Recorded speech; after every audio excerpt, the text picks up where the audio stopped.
Hey everybody, this is Born Again to Live. We are on day 2 of our retro rewind, and we are just listening to a few previous episodes from way back in the day, and we hope that you're enjoying this flashback. So we will be back soon with new episodes, and just pray that Eric feels better soon. Take care, guys.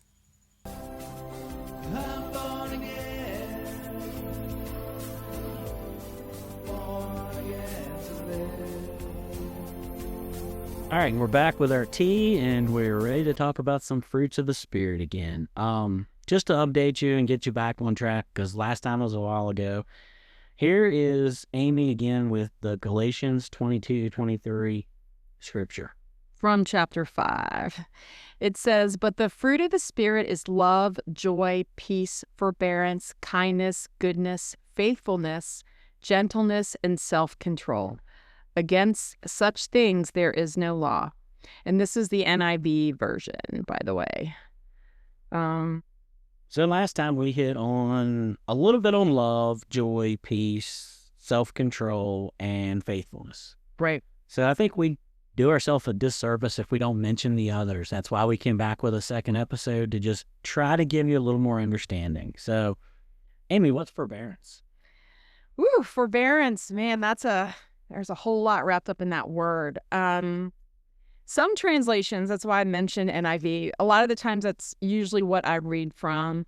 But there's a lot of other versions of Bible translations out there, guys. And a lot of it comes down to, I think, how they translate the Bible. It's like a philosophy. So I just like the way the NIV version reads the best most of the time. But sometimes if you're struggling with understanding a Bible verse, it doesn't hurt to go through, well, let me see what this version says and this version says. And sometimes there is a word that finally sticks. Oh, that's what they're talking about. Study Bibles are also a really good way to, if you're stuck on a story or a verse or something, the Study Bible will give you these crazy amount of footnotes and explain everything to you. Now, I think one of the reasons why I don't often get through a Bible in a year is I get held up on the footnotes. I will read a half a page of footnotes to every quarter page of Bible. So but anyway, the word forbearance, if you look at other translations, the word can be patience. Another word that I think is much closer than patience is forbearance. Long suffering. Yeah. Because patience is definitely a waiting game, right? Like that's kind of how you describe patience is you're waiting for something to happen. But long suffering, that's a whole nother thing. You are waiting, but in the process, it don't feel good, right? You're suffering along, you're waiting, like when are things going to change for the better? I mean, like you have to have patience in these cold winter months for spring to come. And that's kind of like it's not a bad patience, that's something good. But when you are long suffering, just waiting and waiting and waiting for something to come along that's going to make things better. And I think that's what forbearance is all about. And that is a fruit of the Spirit. And in a way, you can't really have joy if you have not mastered the art of forbearance or long suffering. Am I right about that? You're right. And when you think about the physical fruit versus spiritual fruit, like forbearance to me, it would be the lemon. You know, it's a little hard to take, but if you get through that initial sour, it's got so much good in it, but it's hard to get past that scorn and that hurt that some people get through the waiting and long suffering. Mm-hmm. You're right. Patience doesn't do it justice. It's that long suffering, and we don't want it to sound like a bad thing. Yeah. That the old saying is always, what makes a diamond? It's pressure and time. Yeah. And it's the same kind of thing with the Christian and your spiritual walk with God. Sometimes you have to have that, or we always have that little moment of things don't go your way. No. And I'm real with you. Like there's a lot of times where I think life's just going to be easy. And then, nope, you get hit with something out of left field. You're going, really? Right. But the really cool part is if you've got the long-suffering forbearance part going on for you, and you have the faithfulness of the Spirit, Yeah. you can get through it. And I'll tell a personal story. About a year ago, I guess close to a year, maybe 2 years ago, I borrowed a vehicle off a guy and ended up getting some damage when I was pulling a trailer, and it was going to cost me $500. And he's like, well, when I go get it fixed, I'll get a hold of you. I didn't have $500 like then, so I was like, okay, I'll save it up, And he talked to me like whenever it was. He's like, hey, listen, I went and took the truck the other day, so can you give me that $500? And I'm like, oh, sure. And so I was like, I'll just get it to him in a couple of days. Well, no joke, I kind of just, all right, God, I know you provide everything I need. I don't have it right now. Is there any way you can figure out how to get it for me? And I just kind of let it go. And I went through the weekend. And on Tuesday of the next week, I get a check. And this is my God's funny moment, because I got a check for something that was involved in my farm. And it was a repayment for something that was like 2 years old. Wow. And it was for $518. So not only did God give me what I needed, he threw in $18 just to say, I got you. A little bit of lunch money, right? An extra. And I was like, and most people in that situation look at it and they're like, well, it's just $518 that I randomly got. But no, God knew what I needed. Yeah. And he provided a little more. And $18 isn't a lot, but if you don't have $18, it's a whole lot. Yeah, absolutely. That's an awesome story. I think when I think of forbearance, I think of we've all had a friend or a loved one that is suffering through something, whether it is a divorce or the death of a loved one, or sometimes cancer, right? Mm.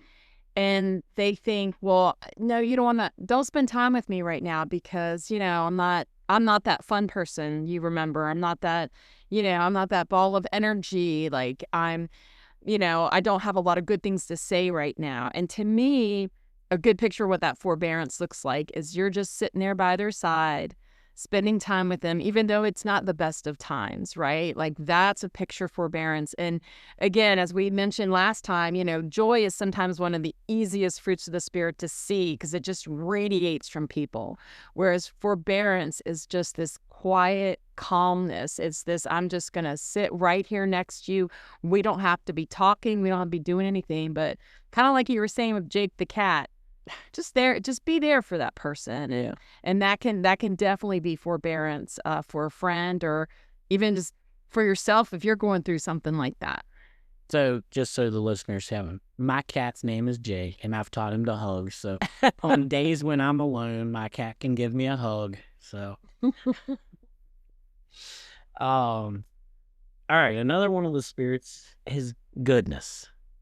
Goodness. And I don't know, it's hard to describe goodness, but it's just a genuine desire to do the right thing, I think. It's one of those you'll know it when you see it kind of things, right? Like when a kid helps a old lady across the street kind of a thing, right? Like I do feel like that is one of those generic terms in there, but it really does have its own flavor. Goodness, it's not the dragon fruit of the scripture, Eric. Like it does.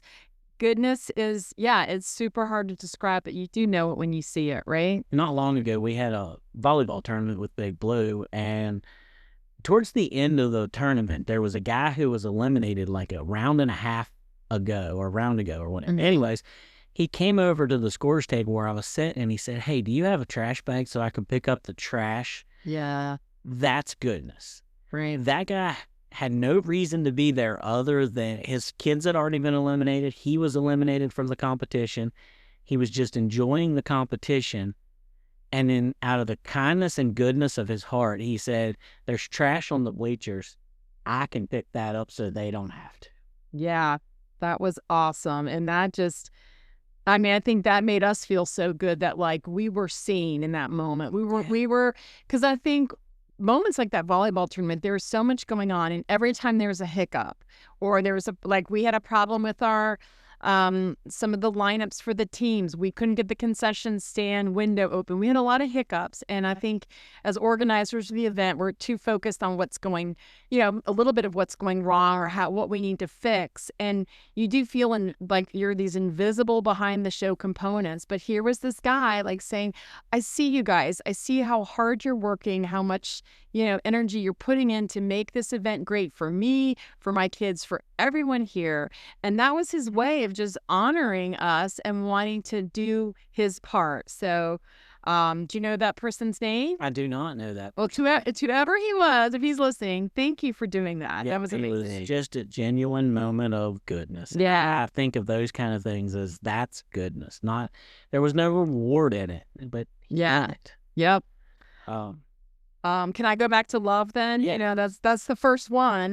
So the fruits of the Spirit is love, joy, peace being the first three. And those are definitely those are the feel-good ones. Those are the ones that maybe are more expressions than work, right? Some of those other ones, goodness, forbearance, there's a little bit of work there. But yeah, love, joy, peace, those usually feel really good. But I wanna go deeper into this love, and by no means will this be the last time we talk about this. But as mentioned before, what really talks about that agape love is the verse in 1 Corinthians chapter 13, 4-8.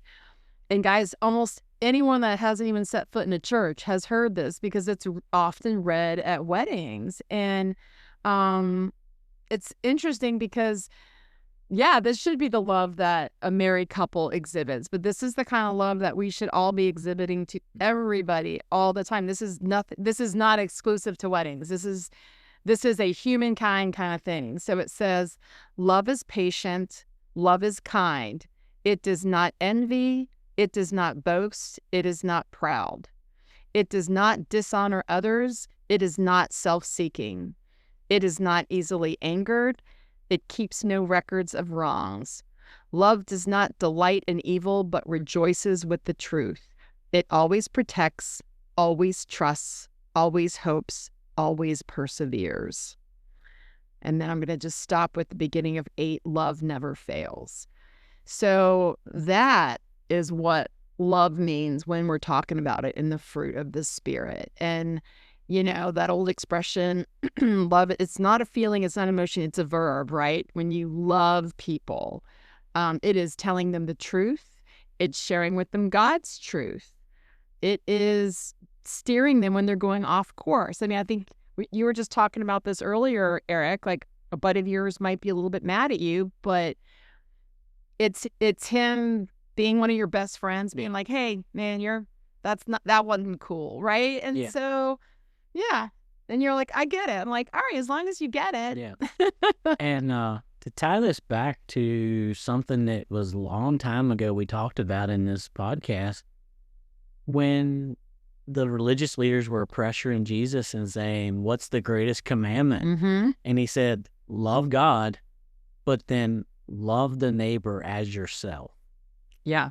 And if you had that definition as your definition and your reason and your way you love, everything else is easy. Mm-hmm. You can love your neighbor like that. Yeah. You're going to be successful in life and you're going to have a great life and everything's going to go great for you because that's going to change the world around you.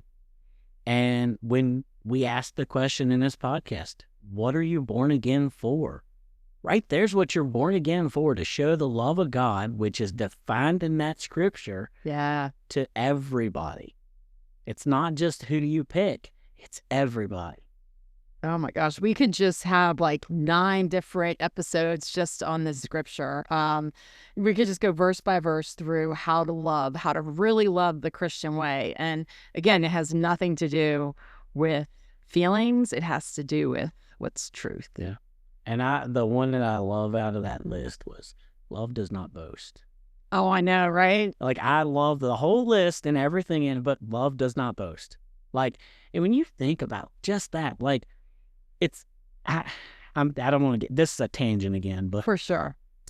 I heard a guy one time talk about people and conversations, and Amy and I are pretty good conversationalists.